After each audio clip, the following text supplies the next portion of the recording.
اس کے اندر ہنر کیا ہے، لیکن اس کے باطن سے مطمئن نہ ہو اور دھوکہ نہ کھا، اس لیے کہ آدمی کی خوئے بد اور نفس کی اندرونی گندگی سالہ سال تک ظاہر نہیں ہوتی۔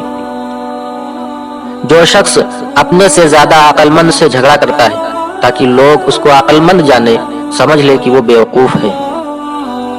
جب تجھ سے زیادہ عالم و فاضل گفتگو کر رہا ہو تو اس پر اعتراض مت کر، اگرچہ تو اس سے بہتر جانتا ہو۔ جو شخص جواب دینے میں غور نہیں کرتا، اکثر اس کی باتیں ٹھیک نہیں ہوتی، لہذا عقل مندوں کی طرح ہوش سے بات کر، ہوش سے بات آراستہ کر، یا چوپائوں کی طرح خاموش بیٹھ جا۔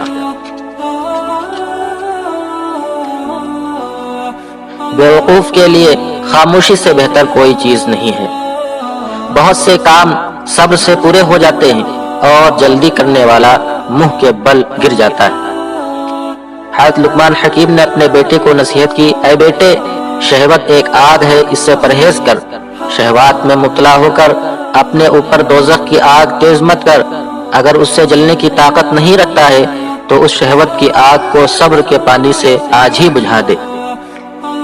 خبردار، تعریف کرنے والے کی تعریف مت سن، اس لیے کہ وہ تجھ سے تھوڑے سے فائدے کی امید رکھتا ہے۔